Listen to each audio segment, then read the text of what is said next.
Kemudian materi selanjutnya ini tidak kalah penting tentang etik. Ada Bu Diana. Bu Ya, Diana halo. sudah hadir. Oh, Yes. ini Ya. ada Direktur Pascasarjana ternyata. Mau ada yang disampaikan, Prof? Oh, sebentar Bu Diana. Enggak. Oh, lanjut katanya. Lanjut aja Bu Diana.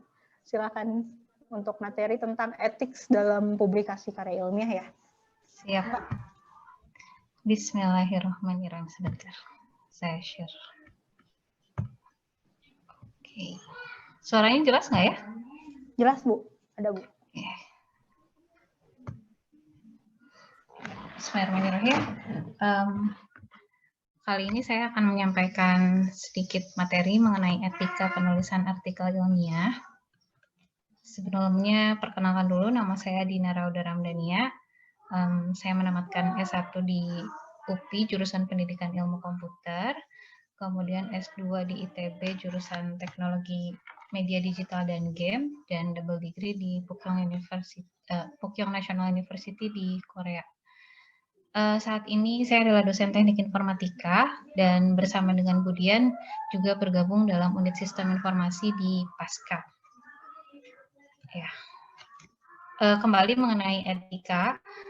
Etika mengenai publikasi ilmiah sebenarnya telah disusun dan dirancang oleh Kemenristek Dikti dalam buku pedoman integritas dan etika publikasi ilmiah.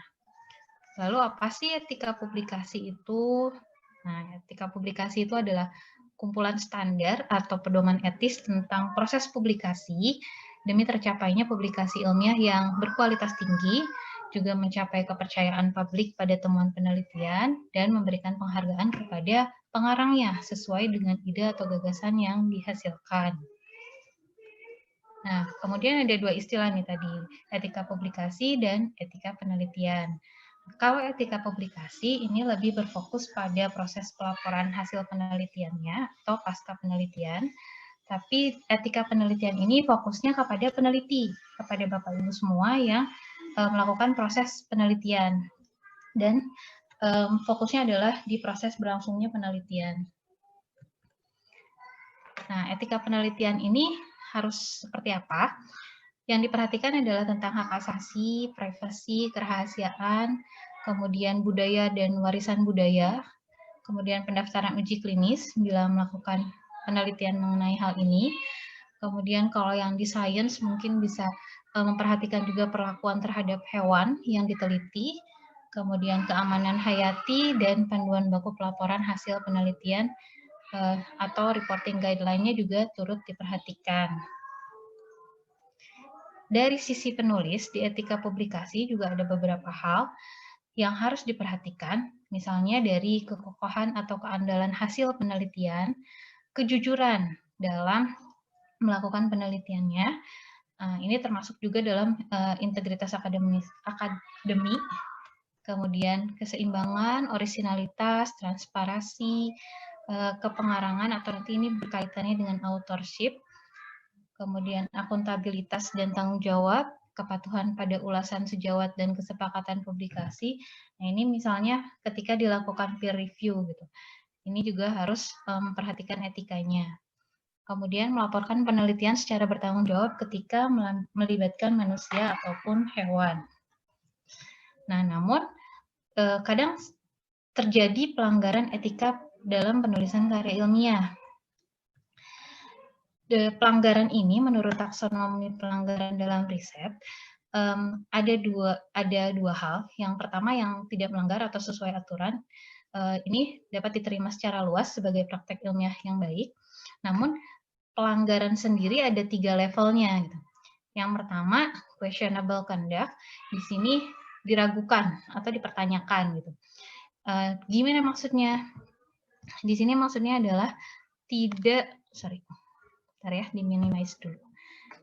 Nah, tidak ada aturan yang jelas, tapi pelakunya biasanya malu mengakui atau enggan mengungkapkannya gitu. Jadi secara moral pelakunya sendiri tidak mau mengakuinya gitu.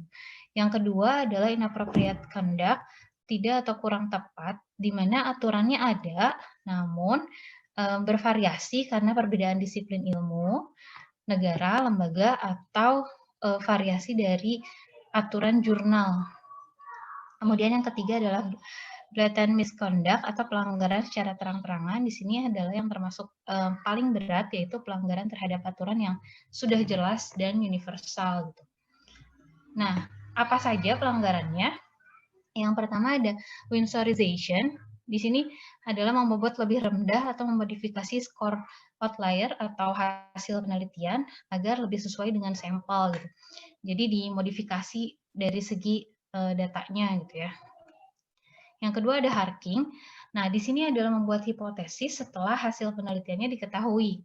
Jadi hasilnya dulu ada, baru hipotesisnya dibuat. Padahal alurnya adalah biasanya kita membuat dulu hipotesis seperti apa, melakukan penelitian, dan mengetahui hasilnya. Yang ketiga, nah ini mungkin sudah tidak asing lagi, plagiasi. Plagiasinya baik secara parsial, sebagian, ataupun total. Kemudian autoplagiasi, plagiasi antar bahasa ini juga termasuk dalam kelompok plagiasi. Yang keempat adalah manipulasi data. Tujuannya apa? Untuk memenuhi hasil yang maksimal misalnya. Tadinya penelitiannya misalnya dikatakan kurang berhasil, kemudian datanya dimanipulasi, dan nanti di kesimpulannya disimpulkan bahwa penelitiannya berhasil dengan tingkat akurasi 90% gitu. Nah, itu juga termasuk ke dalam manipulasi data. Yang kelima adalah fabrikasi data. Nah, di sini peneliti menciptakan data sendiri yang tidak sesuai dengan kenyataannya gitu. Baik misalnya penelitiannya tidak dilakukan, kemudian datanya fiktif, ataupun datanya yang memang diciptakan sendiri gitu. Dan yang terakhir adalah falsifikasi data. Di sini maksudnya adalah kesalahan dalam mengutip, membaca dan interpretasi teori, model, hasil dan lainnya, baik disengaja ataupun tidak. Nah, kalau misalnya tidak disengaja juga termasuk ke dalam falsifikasi data ini gitu. Jadi baiknya adalah dihindari dan dicantumkan sumbernya dari mana. Nah, di sini dari 3 kelas yang tadi, ada perilaku yang tepat, dipertanyakan, tidak tepat, dan pelanggaran terang-terangan. Yang tepat dari yang paling atas, terhadap karya orang lain, di sini misalnya mengambil dan membangun di atas hasil karya orang lain. Maksudnya misalnya udah ada yang buat, tapi kita bikin lagi yang baru gitu. Nah, kemudian yang kedua, mencuplik kalimat orang lain, memberikan pengakuan namun tanpa tanda petik. Yang tadi, falsifikasi itu. Kemudian, mengambil serangkaian kalimat tanpa sumber dan tanda petik. Nah, ini juga termasuk yang golongan agak berat. Kemudian, kesalahan dalam melakukan kutipan atau mengutip karya orang lain. Yang paling fatal adalah yang warna merah di sini. Misalnya, plagiarisme seluruh naskah atau bagian, kemudian secara sengaja menghilangkan suatu bagian dalam sebuah karya, misalnya dalam proposal gitu ya, menghilangkan bagian-bagian tertentu. Ini terhadap karya orang lain. Ternyata terhadap karya sendiri juga ada 4 hal yang bisa diperhatikan. Yang hijau ini tidak apa-apa, misalnya berusaha kelas melewatkan karya sendiri, kemudian menghindari suasitasi secara berlebihan, maksudnya kita punya penelitian yang sudah dipublikasi sebelumnya, kemudian mau disitasi lagi, tapi kalau tidak berkaitan dengan penelitian yang sedang dijalankan, ya dihindari, tidak apa-apa. Kemudian yang ketiga, memaksimalkan luaran penelitian. Ini boleh dilakukan. Yang agak rentan adalah suasitasi berlebihan, padahal tidak perlu atau tidak wajib, biar nanti H-indeksnya naik gitu ya, atau indeksnya naik. Kemudian melaporkan penelitian secara tumpang tindih gitu ya. Publikasi secara salami atau dibagi secara kecil-kecil, padahal hasilnya misalnya masih sama gitu. Tapi kalau misalnya kontennya berbeda ya tidak apa-apa, karena tadi juga Budian sempat sharing dari satu tesis atau satu skripsi ternyata bisa dibagi-bagi. Yang satu dari dari teorinya dulu gitu, kemudian apa bagian-bagian yang lainnya. Kemudian suap plagiarisme, melaporkan hasil penelitian yang sama secara berulang-ulang atau publikasi ganda, ini termasuk yang tidak boleh. Dan yang paling fatal adalah menggunakan teori atau data yang sama untuk memberikan kesimpulan yang berbeda. Hanya tujuannya hanya untuk menerbitkan di artikel yang berbeda. Jadi si hasilnya diubah gitu. Nah, terhadap kepengarangan atau authorship juga ada beberapa hal yang perlu diperhatikan. Yang boleh dilakukan adalah melibatkan semua orang yang memiliki kontribusi substansial, yang agak apa ya, di sini perilaku yang dipertanyakan gitu ya, yang termasuk yang kuning itu adalah mewajibkan seorang menjadi pengarang, kecuali kalau orang tersebut adalah pembimbing skripsi, pembimbing tesis, gitu, pembimbing di tingkat akademis. Kemudian ada juga yang disebut dengan ghost authorship. Di sini adalah menghilangkan orang, padahal itu karya dari orang tersebut, gitu. Tapi nama penulisnya tidak dilibatkan dalam publikasi. Give authorship ini melibatkan orang, padahal orangnya tidak ikut andil sama sekali di sana. Dan ada give colluding, di sini memberikan bantuan. Gitu. Dan yang paling fatal adalah gagal mengakui adanya apa ini? Kepentingan, konflik kepentingan. Sorry. Jadi misalnya ya masih termasuk kepengarangan juga gitu. Jadi tidak diakui. Oke. Nah, ini ada guideline, ini sebenarnya lebih cocoknya untuk pengelola jurnal gitu ya. Atau misalnya Anda juga bisa diperhatikan di sini dari Elsevier, kalau misalnya ada ghost authorship, ghost authorship itu apa sih gitu. Kemudian apakah ini tidak etik? Ya, apa yang harus dilakukan gitu. Professional authors harus melibatkan seperti itulah. Kalau misalnya ada give and guest authorship itu harus seperti apa? Nah, contohnya ini ada sebuah artikel. Di sini ada 1014 pengarang. Jadi ada 1014 nama. Tapi nantinya jadinya ditarik sama jurnalnya. Nah, di sini juga ada malah yang 5154 pengarang. Namanya ada di sini semuanya. Nah, kemudian apa sih nanti yang dilakukan kalau misalnya ada yang melanggar etika itu? Ini ada salah satu jurnal. Di sini biasanya jurnalnya akan ditarik oleh pengelola jurnalnya gitu. Kenapa? Nah, di sini ada apa ya, keterangannya gitu. Artikel ini ditemukan telah pernah diterbitkan pada jurnal apa gitu. Yang dari luar ada lagi. Di sini ada sebuah artikel, kemudian yang digarisbawahi adalah ada expression of concern, di mana di sininya dari sampelnya di sini concern over the accuracy dan clarity of information reported regarding source of sample. Jadi ada suatu hal di dalam kontennya di sini yang melanggar etik, kemudian di retract juga ditarik. Sama, ini juga di retract. Nah, this paper has also been published, pernah dipublikasikan di jurnal yang lain. Jadi hati-hati kalau misalnya kita double submit gitu ya, atau ya seperti itulah, merubah sebagian isi kemudian dipublikasikan di tempat yang berbeda. Ini juga sama, retraction notice gitu, dikasih pemberitahuan bahwa artikel yang ini ditarik. Kenapa? Alasannya ada error in their data files, kemudian ada interpretasinya tidak benar, seperti itu. Oke. Nah, jadi dampak negatifnya apa sih dari pelanggaran etika? Nah, apabila ada proposal atau hasil riset karya orang lain ditolak atau dilarang, apabila telah berhasil diterbitkan dalam jurnal atau buku, maka nanti akan menyesatkan tentunya. Kemudian, nama peneliti atau penulis tercemar pastinya karena adanya sanksi akademik dan sanksi sosial. Kemudian, apalagi dampaknya merusak citra keilmuan dan profesi, juga citra lembaga. Mungkin Bapak Ibu bisa baca beberapa kasus dari yang gelar doktornya dicabut dari sebuah universitas karena ketika sedang mahasiswa beliau mengplagiasi hasil karya orang lain gitu ya, kemudian dipublikasikan. Kemudian efeknya apa? Gelar doktornya dicabut. Kemudian yang terbaru ada salah satu rektor juga kalau nggak salah di salah satu universitas. itu masih hangat kasusnya. Jadi, apa yang harus diperhatikan adalah prinsip-prinsip dasar etika menulis karya ilmiah. Pertama, harus jujur dan objektif, kemudian bertanggung jawab dan transparan.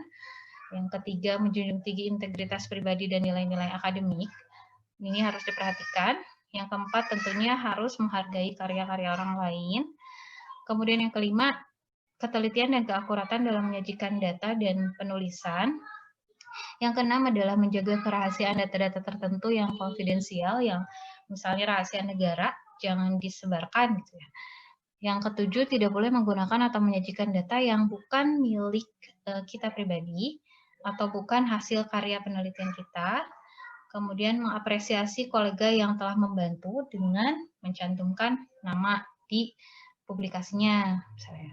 Dan yang terakhir, publikasi karya ilmiah pada jurnal yang berkualitas atau terpercaya, dan yang lainnya. Nah, ini yang tadi sudah mungkin rangkuman juga dari teman-teman yang sebelumnya. Gimana tadi Bu Dian bercerita tentang gimana sih cara kita membangun karya tulis, gitu ya, karya ilmiah. Kemudian dari yang poin 9 ini berkaitan dengan Pak Busro, bagaimana untuk mempublikasikan karya ilmiah di jurnal yang berkualitas atau terpercaya. Karena kalau misalnya tadi masukinnya ke yang predator gitu, nanti kerugiannya bukan hanya dari kepenulisnya saja, tapi juga ke lembaga juga nanti bisa terbawa-bawa. Kemudian teliti dan akurat ini berkaitan dengan materi yang Pak Andi sampaikan, dan menghargai karya orang lain dengan mensitasi, mengutip jadi Mendeley. Nah, ini mungkin nanti akan ada pelatihannya, gimana sih caranya kita mau mensitasi karya ini, terus mau menyajikannya di Mendeley itu seperti apa sih caranya yang mudah. Nah, seperti itu.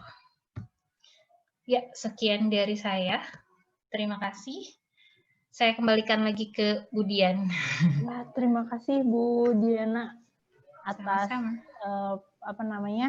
ilmunya ya. Jadi memang etika ini juga ketika menulis artikel ilmiah perlu diperhatikan ya. Bahkan saya dengan mahasiswa gitu ya, skripsi mahasiswa kan jadi sumber publikasi gitu ya. Tapi tetap aja kalau misalnya nih hal-hal kecil lah, seperti misalnya mahasiswanya pengen tetap jadi penulis pertama nih, ya memang seperti itu gitu ya, maksudnya biarkanlah gitu mahasiswanya jadi penulis pertama. Jadi etika authorship, kemudian ketika publikasi tidak boleh double gitu ya, similaritas dan seterusnya. Terima kasih Bu Dina atas pencerahannya. Kita langsung masuk ke sesi tanya jawab. Mungkin untuk ke Pak Busro dulu, ada yang mau bertanya? Pak Busro hadirkah? Hadir. Ada yang mau bertanya kepada Pak Busro? Ini kebetulan Pak Busro ada agenda lain. Ada yang mau bertanya terkait jurnal? Mungkin kalau ada yang private mungkin Pak? Ngechat private tidak ada? Nggak ada. Berarti cukup. Terima kasih nih Pak Busro. Nanti kalau misalnya ada pertanyaan yang lebih pribadi mungkin ya bisa menghubungi Pak Busro langsung. Oke, ini ada beberapa pertanyaan di chat. Tadi saya ini dari Asep Erlan Maulana. Tadi saya menyimak tentang tugas akhir ilmiah tidak masalah jika dijadikan artikel ilmiah. Ya, betul. Kemudian bagaimana cara menjadikan tugas akhir kuliah, tesis menjadi artikel ilmiah? Maksudnya apakah bisa langsung di copy paste atau lebih baik diparafrase? Nah, betul tadi skripsi, tesis, kemudian disertasi itu bisa dipublikasikan karena tesis, skripsi, disertasi itu sifatnya diarsipkan ya, bukan dipublikasikan. Jadi Bapak Ibu, teman-teman sekalian masih bisa mempublikasikan penelitian skripsi, tesis maupun disertasinya. Lebih baik tidak langsung copy paste ketika itu masih dalam bahasa yang sama ya. Jadi similaritasnya pasti akan tinggi kalau misalnya copy paste langsung dari dari disertasinya, dari tesisnya, dari skripsinya. Lebih baik diparafrase, kecuali kebetulan kalau pengalaman saya karena itu publikasinya di jurnal-jurnal internasional, jadi kan dia alih bahasa tuh. Jadi tidak terdeteksi apa namanya similaritasnya tinggi seperti itu. Itu. Tapi intinya boleh tetap dipublikasikan. Oke. Itu ya. Yang lain ada pertanyaan? Sepertinya ada yang mau didiskusikan mungkin? Bisa bertanya secara langsung, Bu. Boleh, mangga dengan Pak. Mangga, Pak. Ya. Bismillahirrahmanirrahim. Assalamualaikum warahmatullahi wabarakatuh. Waalaikumsalam. Terima kasih kepada Bapak Ibu pemateri yang ini sangat luar biasa bagi saya mengikuti seminar ini. Begini Bu, saya ingin bertanya itu tentang similarity, di mana saya menulis suatu artikel, kemudian dicek Turnitinnya itu ternyata tinggi. Nah, setelah dilihat kan semua kan kelihatan kan berwarna semua itu. Dan itu yang ada di footnote itu semua terkena. Kemudian juga mengenai daftar pustaka semua kena gitu. Bahkan di abstraknya sendiri yang notabene itu kan kita yang nulis gitu ya Bu ya. Itu terkena juga gitu. Sehingga tinggi sekali. Nah, kemudian kan saya dikasih informasi katanya untuk mengurangi hal seperti itu ada beberapa trik, diantaranya ditulis secara asli, ditulis langsung. Saya menulis langsung Bu, bukan copy paste, menulis, kemudian di parafrase dan juga dikasih tanda kutip dan sebagainya, itu bisa mengurangi. Tapi kenyataannya tidak seperti yang saya harapkan gitu. Itu sangat tinggi sekali. Nah, itu untuk mensiasati hal seperti itu gimana ya Bu ya? Untuk mengurangi similaritasnya seperti itu. Mungkin itu saja dulu Bu. Terima kasih. Assalamualaikum warahmatullahi wabarakatuh. Ya, terima kasih Pak Asep Dadang Hidayat. Mungkin saya coba langsung jawab dulu, nanti bisa ditambahkan oleh teman-teman yang lain. Untuk referensi sendiri Pak, itu boleh di-exclude Pak. Jadi referensi itu boleh tidak diikutsertakan saat penghitungan similaritas. Jadi kita bisa exclude untuk bagian referensi bibliografinya. Itu yang pertama. Kemudian saran saya hindari kutipan langsung, Pak. Jadi benar memang teknik yang paling yang paling tepat ya, yang biasa saya lakukan itu adalah parafrase, Pak. Jadi saya selalu menghindari kutipan langsung. Iya, betul. Jadi pernyataan siapa gitu ya, saya tulis aja kembali gitu sesuai dengan pemahaman saya. Setelah membaca saya tulis lagi, kemudian baru kita sitasi. Nah, itu memang mengurangi similaritas Pak. Citasi kutipan langsung itu. Kemudian kalau footnote Pak, itu memang ada beberapa artikel yang masih pakai stylenya itu footnote ya, gitu. Yeah. Tapi kebanyakan itu biasanya stylenya tidak melulu footnote sih gitu. Jadi sekali lagi footnote-nya itu bisa Bapak parafrase gitu. Itu teknik paling ini sih Pak, paling akurat untuk menghindari similaritas itu parafrase. Kalau untuk saya mungkin ditambahkan. Ya itu Bu. Betul Bu, saya juga menggunakan seperti itu parafrase itu ya Bu ya, saya gunakan tapi setelah kan kelihatan tuh di hasilnya itu.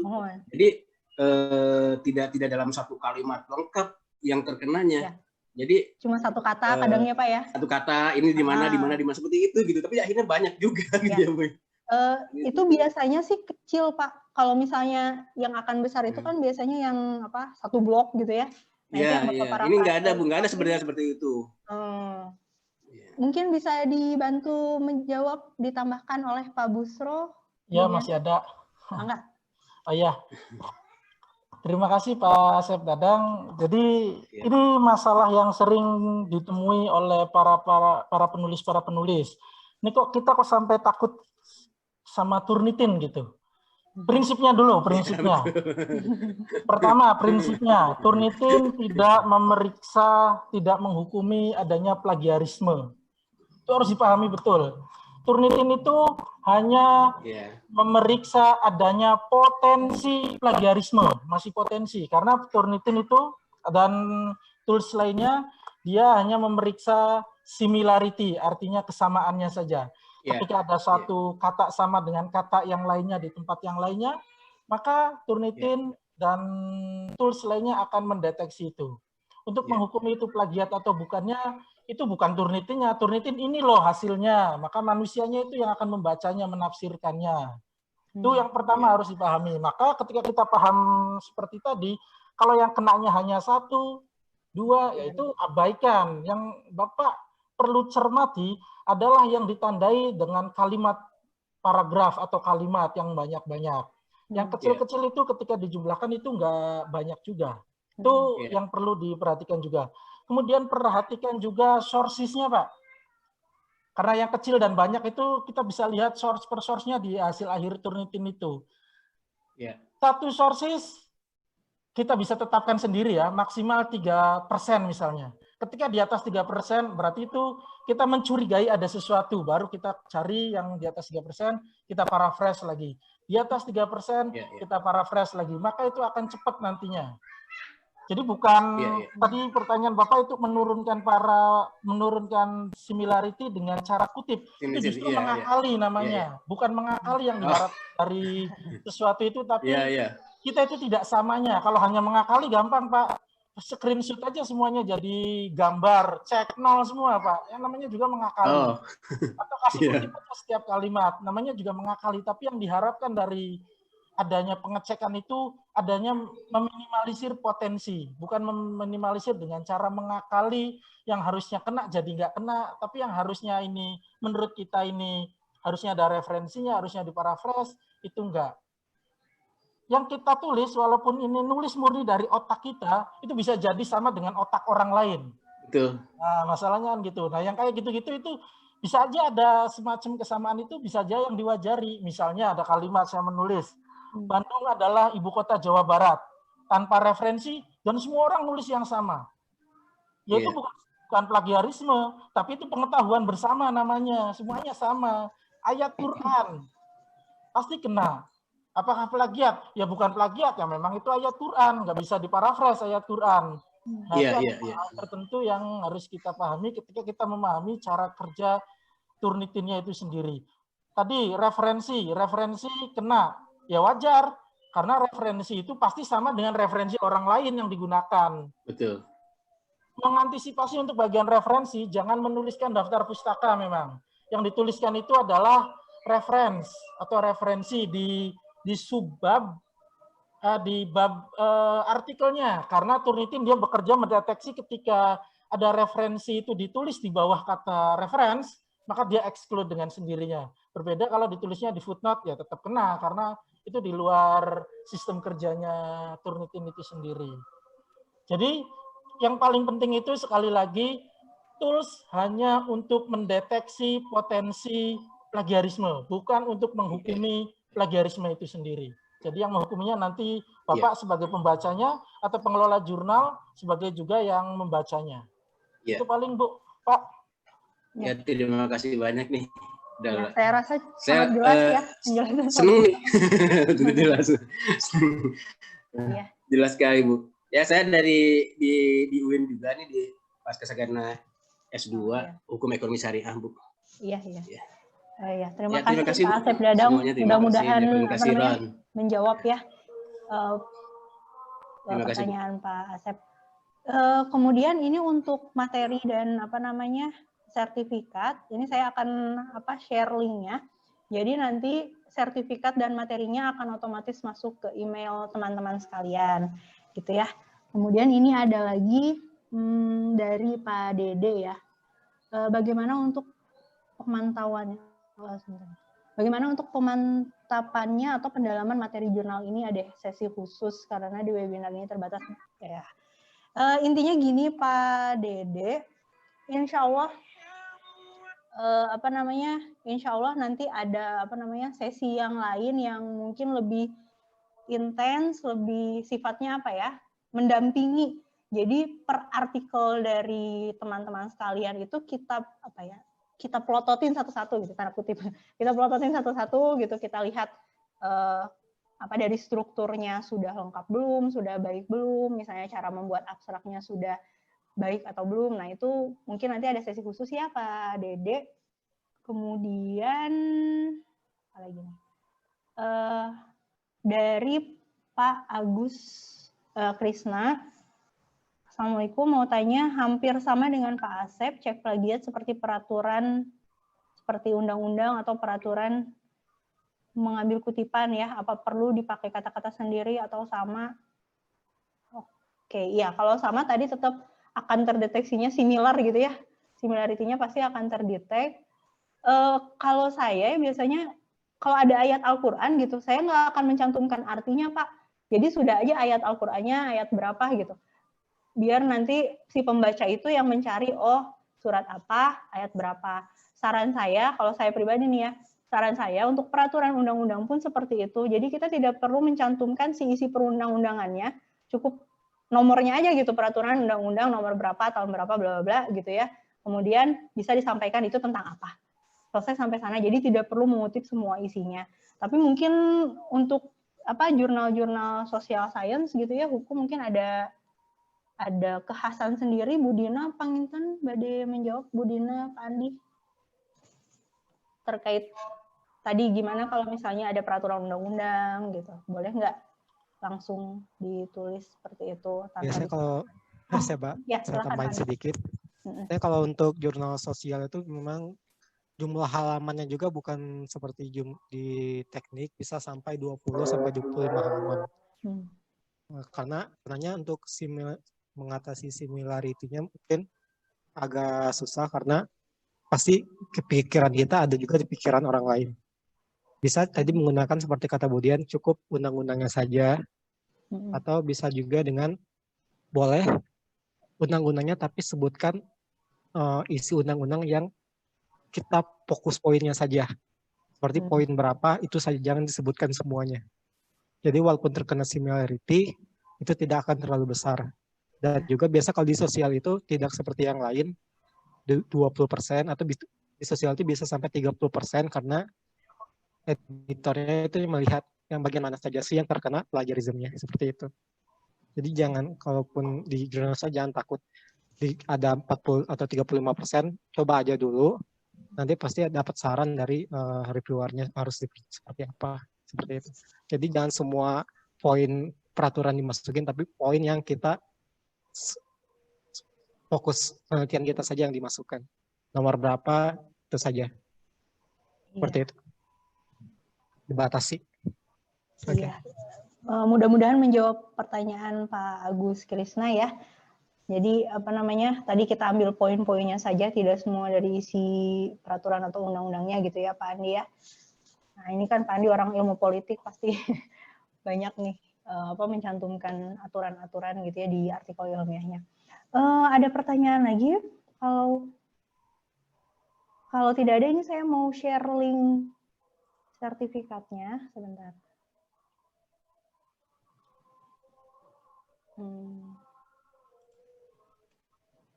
Sebentar.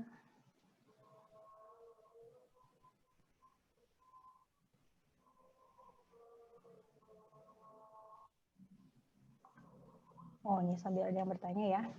Nah, ini link sertifikat untuk kegiatan kita hari ini. Nanti sertifikatnya akan masuk ke email Bapak Ibu berikut dengan materi. Seperti itu, materi yang kita sampaikan hari ini. Ini ada pertanyaan dari Pak Cecep Hilmi Nurdin. Assalamualaikum, mau tanya kenapa publikasi jurnal kebanyakan harus bayar? Nah, ini bagiannya Pak Busro nih. Kenapa kebanyakan harus bayar? Di JPI UIN juga. Kalau bisa untuk mahasiswa paskamah tidak usah bayar supaya bisa lebih semangat menulisnya. Semangat editor, silakan Pak Busro jawab. Oke, ini saya justru menyoroti kata banyaknya ini, dia perbandingannya apa? Coba lihatnya keluar, justru lebih banyak yang gratis loh daripada yang bayar. Tapi ketika ada suatu jurnal bayar, ya memang itu ketetapan jurnalnya. Itu biasanya ada biaya tertentu yang bisa digunakan oleh jurnal dalam sarana publikasi. Misalnya untuk translate, itu biasanya disediakan oleh jurnal, maka jadinya bayar. Misalnya untuk ya hal-hal lainnya, kan reviewer kan kita nggak tahu reviewer itu dibayar atau enggak, kan kita nggak tahu. Jadi kita nggak bisa menggugat ketika suatu jurnal itu jadi bayar. Ketika itu nggak wajar, ya paling kita tinggalkan saja. Kita cari jurnal lain yang mungkin masih memungkinkan untuk bisa kita jangkau. Karena dalam pengelolaan jurnal bisa jadi jurnal tertentu ada sesuatu yang harus dikeluarkan, ada juga ya jurnal lain yang memang difasilitasi oleh lembaganya sendiri. Kalau kita melihat jurnal-jurnal di Indonesia, itu saya yakin mayoritas tidak bayar dan justru open access. Kita menyimpulkan banyak tadi karena kita nggak keluar, nggak kemana-mana, karena mungkin Pak Cecep ini orang UIN, di PAI, Tarbiyah, ya taunya adanya jurnal JPI yang ada di Tarbiyah. Padahal jurnal Tarbiyah, jurnal pendidikan Islam lain di luar sana, itu sangat menunggu artikel-artikel kita, bahkan dengan dibayar kitanya, itu banyak di luar sana. Di DOAJ itu sebenarnya kita bisa ngecek langsung loh, ada memfilter yang bayar dan yang tidak bayar. Coba saya screen share sedikit deh. Sebagai pembandingan saja, jurnal yang saya kelola di Fakultas Usuluddin juga ada 5 jurnal tidak bayar. Berarti kan kategori banyak tadi itu masih perlu dipertanyakan. Misalnya dari PAI berarti pendidikan Islam ya. Saya mau cari pendidikan Islam di DOAJ. Di sini kita bisa filter di sini yang artikel processing charge-nya. No, ada 46 dibandingkan yang punya artikel processing charge-nya hanya 9. Artinya dari berapa ini? Dari 55 jurnal yang mengenai pendidikan Islam, berarti pasti di Indonesia karena ada kata pendidikan Islamnya, ada 46 jurnal gratis dan hanya 9 jurnal yang bayar. Jadi kesimpulan banyak tadi karena kita nggak tahu pembandingnya saja dan kita nggak tahu cara nyarinya. Bisa jadi di luaran sana banyak yang menunggu artikel-artikel dari akademisi-akademisi pendidikan Islam dari UIN Bandung. Mungkin itu yang bisa saya sampaikan, Bu. Ya, masih ada kelanjutannya nih Pak pertanyaannya. Apa tuh? Apakah ada perbedaan pelayanan untuk yang bayar dengan yang tidak? Dicoba saja, karena kan itu sangat apa ya subjektif ya perbedaan pelayanan dan yang lain. Tiap jurnal tiap beda pelayanan dan lain-lain. Silahkan dicoba. Kalau belum mencoba kita nggak tahu jawabannya. Silahkan kirim artikelnya. Kalaupun ditolak itu bukan akhir dari segalanya. Justru ditolak itu kita jadi belajar karena ada komentar-komentar di sana. Jadi kita tahu kan keputusannya kalau terus-terusan nggak nembak-nembak ya susah kan. Kepikiran terus nanti. Jadi tembak aja jurnalnya langsung, kirim, ditolak. Alhamdulillah ditolak itu artinya ya memang sudah ada keputusan, kita kirim ke jurnal yang lainnya. Perbedaan pelayanan dan lain-lain itu nggak bisa diukur dengan gampang karena kita sendiri itu ranahnya ranah pengalaman. Paling itu yang bisa disampaikan, Bu. Ya, terima kasih Pak Busro. Mudah-mudahan cukup menjawab ya Pak Cecep. Saya tidak akan menambahkan terkait jurnal yang berbayar ini atau tidak gitu ya. Tapi tadi benar tuh Pak. Jadi ketinggalan juga. Jadi jangan khawatir ketika kita submit jurnal belum dicoba kemudian kita khawatir aduh takut rejected gitu. Coba aja dulu gitu karena tidak jarang juga sih saya sering banget gitu ya di reject sama jurnal gitu. Tapi ya coba lagi kayak gitu. Ada pertanyaan lagi. Kalau di chatnya sih belum ada pertanyaan lagi.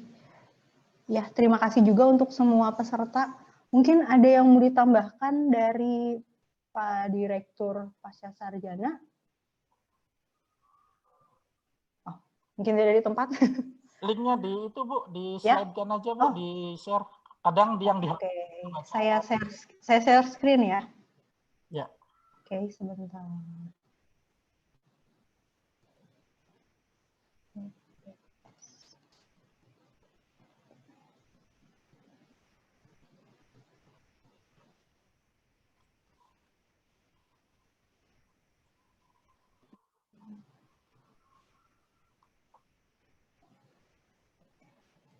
Ada yang mau bertanya lagi mungkin? Ini saya lihat juga banyak yang dari luar UIN Bandung ya. Pak Agus Krisna itu dari Bali itu. Wah. Asep Erlan dari Tangerang. Iya. rekan-rekan Pak Busro ini kayaknya nih. Kayaknya. Kayaknya. Iya. Ah, itu udah ada. Sudah saya share screen.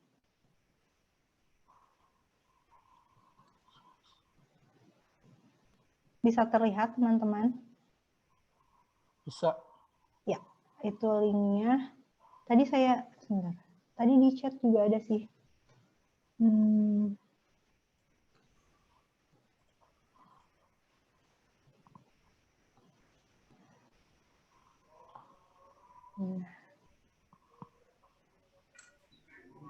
Mohon izin Bu, udah waktunya zuhur. Saya mau undur dulu ya Bu ya. Mangga. Terima kasih ke semuanya, kepada para pembicara, pada semuanya saya terima kasih, pada pemateri, jagoan kasiron. Mudah-mudahan ini jadi kebaikan dan berlanjut terus Bu ini Bu. Amin. Mudah-mudahan insya Allah. Sangat bermanfaat sekali. Ya, mudah-mudahan insya Allah. Amin. Terima kasih. Wassalamualaikum warahmatullahi wabarakatuh. Waalaikumsalam warahmatullahi wabarakatuh. Ini juga sudah tidak ada pertanyaan sih di chat room. Mungkin nanti sisanya bisa ditanyakan di secara personal langsung gitu ya. Terima kasih untuk semua peserta yang sudah hadir. Terima kasih untuk Prof. Supiana yang sudah berkenan hadir juga. Tadi juga ada Pak Jaja dan semuanya. Mohon maaf apabila ada kesalahan dari saya pribadi, dari teman-teman di sini, baik dari penyampaian maupun dari sisi materi. Terima kasih. Saya tutup pertemuan hari ini. Assalamualaikum warahmatullahi wabarakatuh. Mohon izin untuk di live ya. Bentar. Untuk materi, Bu. Materi langsung Pak, via tadi sertifikat, link sertifikat, Bapak isi, nanti langsung masuk ke email sertifikat dengan materinya. Langsung. Oh gitu ya. Assalamualaikum warahmatullahi wabarakatuh. Waalaikumsalam.